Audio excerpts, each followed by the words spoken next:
Agriculture on the move. Agricole mouvement. Agriculture on the move. Agricole mouvement.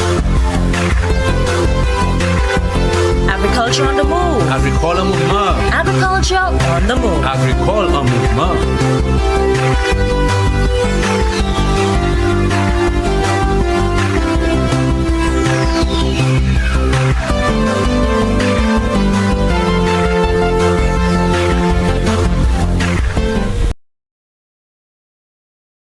Agriculture on the move. My name, Philip Sidney, your host. Today we are discussing a very important topic. Every year we discuss that topic because we find it's very, very important. It's dealing with chemicals. And today we are dealing with highly hazardous pesticides, HPs. The last time my guest was here with me, he was addressed as Mr. Today I want to give him his accolades. He is Dr. Cletus Alexander, who is the Registrar for Pesticides and Toxic Chemicals. Welcome to the program, Dr. Alexander. Thanks for having me on the program, Mr. Sidney. Yes, man, I'm very pleased, bro, that you have done you worked hard to get where you are. I know it was not easy, but finally you made it. Thank you. So I wish you success in your, I wouldn't say new endeavors, but to continue the good work that you've been doing. So thanks again. Before we delve into that program, I just want to say to those of you who do not know, today is October 16th and it is World Food Day. And obviously the ministry normally have an activity on that day. However, since World Food Day today is Wednesday, it's a weekday, we decided to have that activity on Sunday gone. And what we had was an international food fair highlighting the number of nationalities that we have here in St. Lucia, and we wanted to collaborate with them, and of course they came to the fore. So I want to say thank you to the Taiwanese, the British, Cuban, the Guyanese and Trinidadians and the likes that were at that activity, showcasing their country's cuisine and of course displaying and also for sale. And I want to say thank you to the patrons, who showed up in large numbers and participated. I want to say thank you to Barron's Foods, who collaborated with us at St. Lucia Distillers. Of course, Sir Jean, I want to say thank you to you for assisting us with the tents. I want to say thank you to the brewery, Darren, for tents. And also, I want to thank the Flo for assisting us with tents also. All in all, it was a beautiful day. The local chefs participated. They came out in a big way. I want to say thank you to them and also the schools. Of course, we cannot have activities or World Food Day without having the schools. So thank you again to everybody. And of course, enjoy today because today is World Food Day. Mr. Alexander, I want to say thank you for being here for us to discuss another important topic, where we're dealing with hazardous chemical. So tell us about when we see hazardous, highly hazardous pesticides. Tell us about that. Well, firstly, today being World Food Day, I don't think there is any other day to talk about hazardous pesticides than on World Food Day. True, I agree. And some of the pesticides that the farmers are using, they have been a very important input in terms of agricultural production.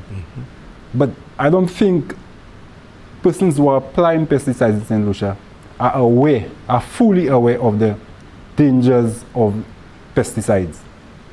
Now, highly hazardous pesticides are those pesticides that are capable of causing irreversible harm to humans and the environment. Some of those pesticides, a small amount can kill you. I want you to repeat that. That's very, very important. Repeat that. for highly hazardous pesticides. I don't think some of the farmers, the persons who are using pesticides in the households, persons who are using pesticides for structural pest control, they are aware of the dangers of highly hazardous pesticides. For highly hazardous pesticides, a small amount can kill you. A small amount is capable of causing irreversible harm to the human body. Wow. Now, highly hazardous pesticides, or HHPs, a number of those pesticides, they have been banned or their use have been restricted in developed countries. But we continue to use those pesticides in the developing world. Those pesticides present acute and chronic health hazards. When I say acute, it means after using those pesticides, probably within 24 hours, you can get sick. And chronic, after using those pesticides on a long-term basis, you can get further complications, like a number of persons now are associating HHPs with cancers, loss of biodiversity, decline in the bee population, and so on. So in terms of the highly hazardous pesticides, only a few pesticides are classified as highly hazardous, but they are responsible for the most, that's the effect on human health and the environment. Now, in terms of the classification, there is no universally accepted definition for highly hazardous pesticides. Take, for example, for the Rotterdam Convention, all pesticides that are on the Annex 3 of the Rotterdam Convention, they are classified as highly hazardous pesticides. If you go on the WHO, FAO classification of pesticides based on hazards, all pesticides are classified as 1A and 1B. They are highly hazardous pesticides. In terms of the Montreal Protocol, all pesticides listed under the Montreal Protocol, they are classified as highly hazardous. And for GHS as well, every pesticide that is classified under 1A and 1B for reproductive issues and carcinogenicity, they are classified as highly hazardous pesticides as well. Wow. So there are a number of classification systems for highly hazardous pesticides. Okay, let's come to St. Lucia. Where are we with those highly hazardous pesticides? Last year, the Pesticide and Toxic Chemical Control Board, they listed 4 highly hazardous pesticides, namely malathion, diazenan, cabril, and chlorpyrifos. But there are still a number of highly hazardous pesticides in use. And let me tell you some of those pesticides and how and why farmers are using them. You have glyphosate, the Roundup and the Touchdown. These are highly hazardous molecules. And basically you use glyphosate for weed control. You have paraquat, which is gromazone, a very deadly pesticide. As I said, a few mLs can kill you. Used for weed control. Gromazone? Yeah, gromazone, paraquat. It's highly hazardous pesticide as well. You have carbendazim, which is a fungicide. Farmers have carbendazim using all around the place. It is a highly hazardous pesticide. You have another molecule called 2,4-diamine, a restricted use pesticide in St. Lucia. This is a highly hazardous pesticide. Oxamil, probably the most toxic pesticide on the pesticide listing, is also a highly hazardous pesticide. And we also have abamectin. Abamectin has been classified as a highly hazardous pesticide. So basically we have about less than 10 highly hazardous pesticides on the approved list of pesticides in St. Lucia. Are those pesticides on the delisting list? You see, the problem with some of the highly hazardous pesticides is the problem of having alternatives. Take, for example, for glyphosate, which is the Touchdown, for the gromazone, you have very few alternatives for gromazone presently. Even for the glyphosate, it is the only systemic pesticide left in terms of the herbicides. So whenever probably a registrant come with some dossier or application for an alternative, we'll consider probably restricting the use of glyphosate. Take, for example, Vidate, Oxamil. This is the only nematicide and insecticide in banana control presently for nematode control in St. Lucia. Now, there are not any alternatives.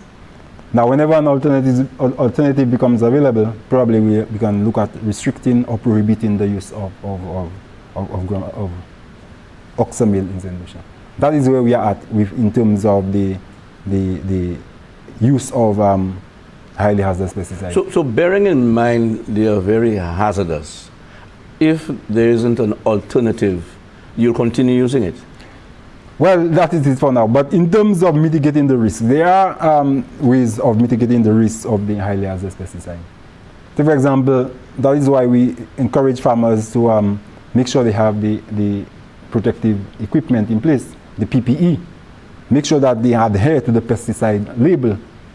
The issue with the pesticide label is that most of the farmers in St. Lucia basically reading the pesticide label, reading and understanding the pesticide label is very important. We have farmers who probably, the hazard symbols that are on the pesticide label, they cannot understand the hazard symbols. And there is a dire need to basically introduce or educate the farmers on the hazard symbols. If they cannot read the pesticide label properly, probably by seeing some of the symbols that on the pesticide label, they will be able to understand some of what we are talking about in terms of the hazards posed by some of those pesticides. But, okay, apart from this program today, I know Pesticide Week is coming up, the second week in November? Yeah. Okay. Okay, so you'll have a number of activities to commemorate that week, right? Yes, we're looking at dissemination of remember funding is sort of limited. So we're looking at downloading, using the media, using Facebook for downloading some of the videos that we have and some brochures and so on. But we need to understand that by disseminating the information on Facebook or using the media, you are not aware as to whether farmers are accepting or how responsive are farmers to the information that is being disseminated. So I would have preferred having town hall meetings with the farmers, visiting schools, persons who are applying pesticides, the persons who are engaged in structural pest control and so on. That would have been a better approach for Pesticide Awareness Week. But as I said, funding is sort of a limitation. So there is a dire need out there to educate people on the use of highly hazardous pesticides. Because as I said, highly hazardous pesticides, they pose a serious threat to human health and the environment. When you say irreversible harm, it means some of those pesticides can get you blind. It can affect your fertility, preventing you from making children.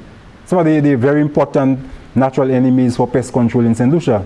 Some of those pesticides, because farmers are using those pesticides indiscriminately, we're not, again, as a ministry, as a pesticide board, we're not monitoring the impact associated with pesticide use.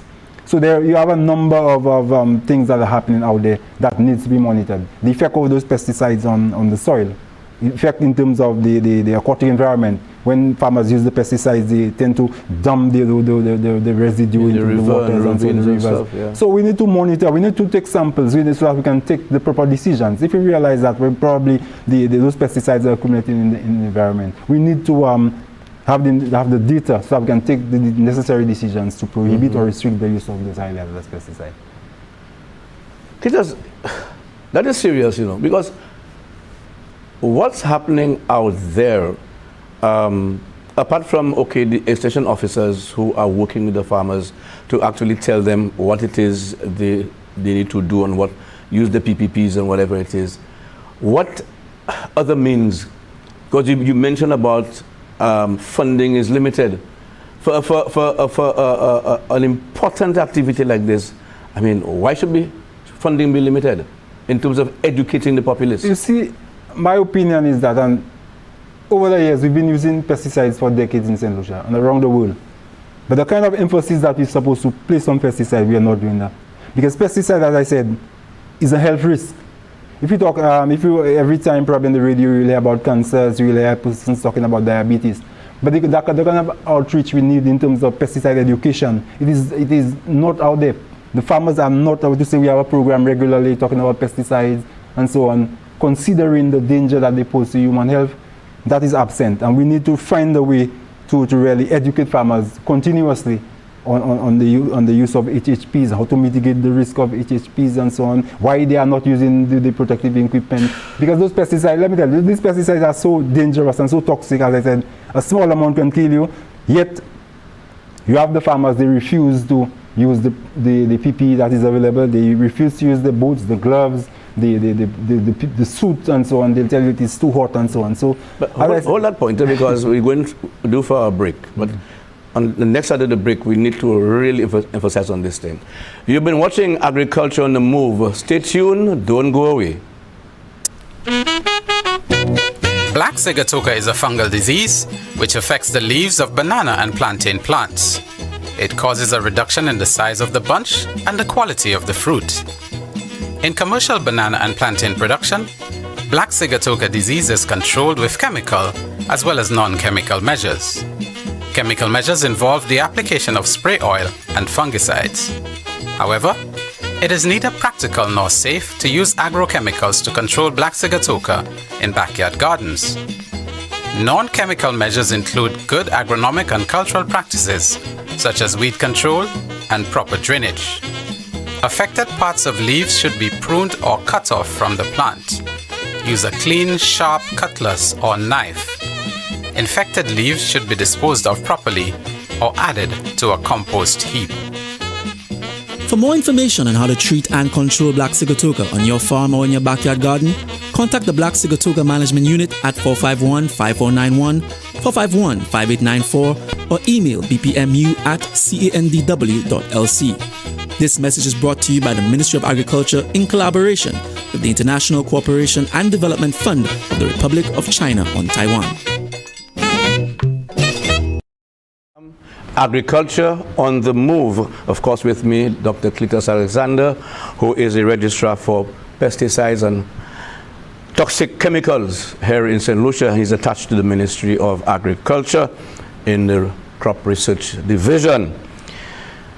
Cletus, you know, I've been in agriculture all my life, you know, and I've worked with farmers. I've seen some crazy things happening, where farmers are spraying without boots, you know, without goggles, without respirators, without a cover on their head, without overalls, you know. And one of the things you mentioned, I was able to get their attention, was to tell them that if they continue not using PPPs, then there'll be serious consequences when it comes to their libido.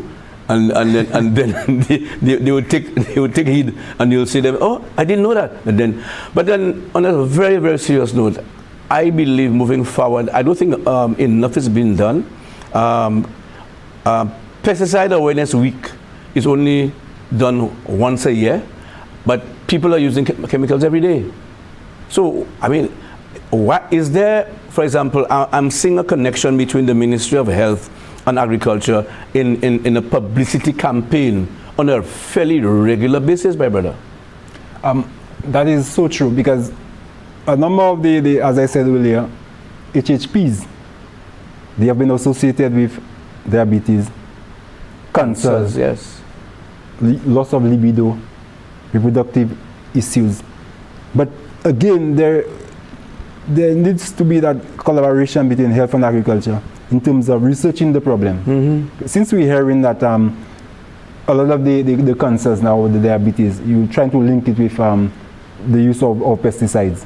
Because you have to understand, once you use pesticides, there's an inherent risk in pesticide use. Mm-hmm. The same food that you're using the pesticide on, you're trying to protect, you're going to contaminate. Exactly. That is why they have an MRL. You're going to poison yourself and the environment. So definitely you need to collect data. You need to research the problem much better. Because if persons now are claiming that is what is happening, you need to find out whether that is true or not. So that is where the linkage between agriculture and health is very important. So this is not happening. We need to have that collaboration. Some way or some way, we need to basically have this thing under control.